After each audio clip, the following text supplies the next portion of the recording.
There's a specific reason rich women don't wear more clothes in the fall. They wear fewer better ones. And today I'm handing you the exact 8 pieces that separate dressed for the season from dressed like money. Hey, it's Simone. If you've been layering on more and more as the weather turns, thinking that's what fall dressing means, I need you to pause that instinct right now. Because the women who look effortlessly wealthy this time of year aren't wearing more. They're wearing fewer things chosen with more intention. That's the whole secret. And today I'm giving you 8 trends that do exactly that. Each one built to make you look put together the moment you walk into a room, without trying too hard or spending too much. Before we start, let me promise you something. Trend number 5 on this list is the one nobody expects to work for this age group. Most women skip right past it in stores. But once you see how it's meant to be worn, you'll understand why it might end up being the most flattering thing you own this fall. Let's get into it. Number 1. The oversized wool blazer. This one isn't new to you, and that's exactly why it works so beautifully. A wool blazer, one size up from what you'd normally reach for, in a rich neutral like camel, chocolate, or charcoal. Here's why it reads expensive. Structure. A blazer with real shoulder and a clean lapel holds its shape all day, and that shape is what the eye reads as quality, often before anyone even registers the fabric. The oversized fit isn't sloppy, it's intentional. It says you're not shrinking yourself into a silhouette that was designed for someone else's decade. Styling detail. Let the sleeves fall slightly past your wrist. Push them up once, casually, and leave a single button done. That one adjustment turns a boardroom blazer into something you'd wear to lunch with your daughter, and still look like the best-dressed person at the table. Number 2. Chocolate brown head to toe. Black has been fall's default for decades, but chocolate brown is quietly replacing it in every well-dressed woman's closet right now. It's especially flattering after 60 because it's warmer against most skin tones than black, which can sometimes read harsh under certain lighting, especially indoors under yellow-toned bulbs. Brown softens everything. It photographs beautifully, and when worn monochromatic, one-shade family from top to bottom, it creates an unbroken line down the body that makes you look taller and more assembled without any real effort on your part. Styling detail. Don't match the browns exactly. Pair a caramel sweater with a deeper espresso trouser. Same family, different depth.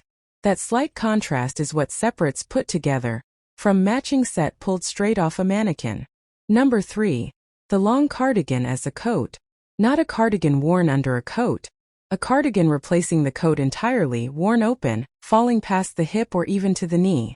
This works because it borrows the silhouette of an expensive wrap coat while staying soft and wearable. Nothing stiff. Nothing that demands you perform elegance all day. It moves with you.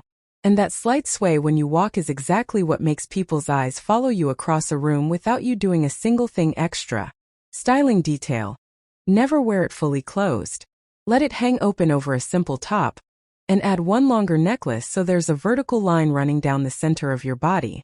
That line is doing more quiet work than people realize. Number 4. The silk scarf worn as a belt.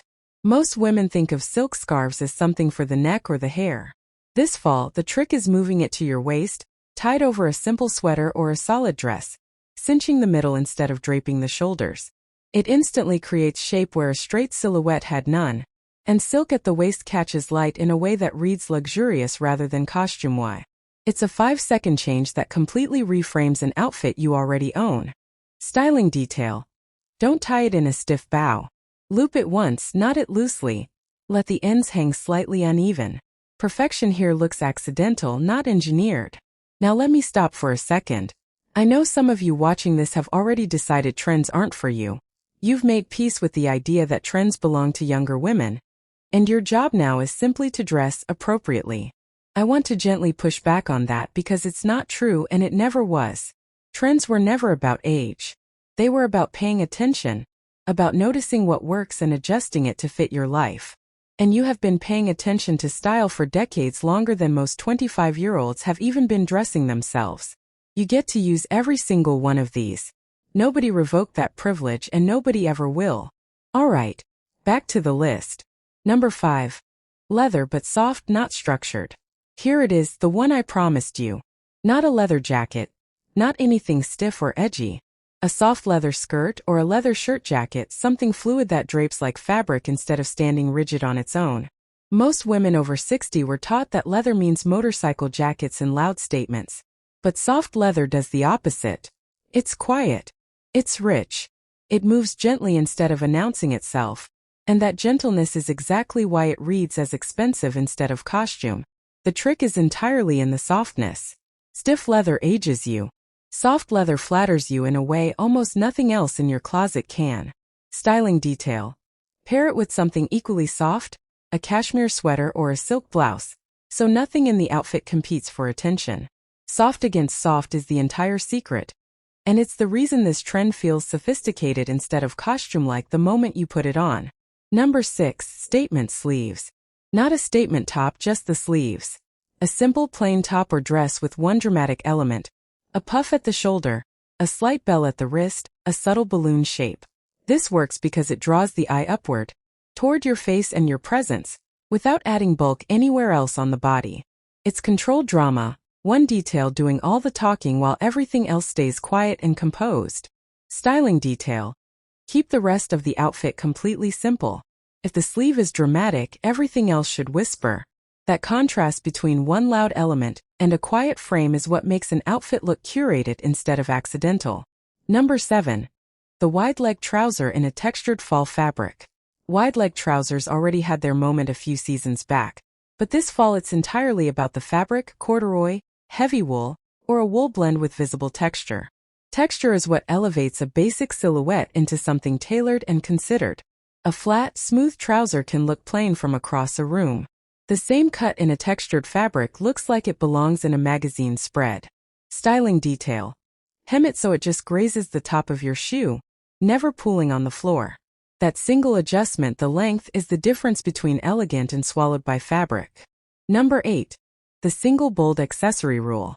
This one isn't a garment, it's a discipline.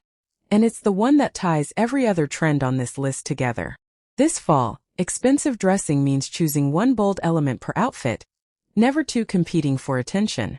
One statement earring or one bold bag or one striking shoe, never all three at once. Women who look effortlessly wealthy aren't wearing more jewelry, more color, more texture all at once. They're wearing restraint, and restraint is genuinely the most expensive thing you can put on. Styling detail. Before you leave the house, look in the mirror and ask yourself what the one loud thing in this outfit is. If you can name more than one, remove something. That habit alone will change how put together you look for the rest of the year, not just this fall. Now, quick question for you. Out of all 8 of these, which one are you most excited to try first? Drop it in the comments. I read every single one, and I genuinely want to know which trend feels most like you. So there you have it.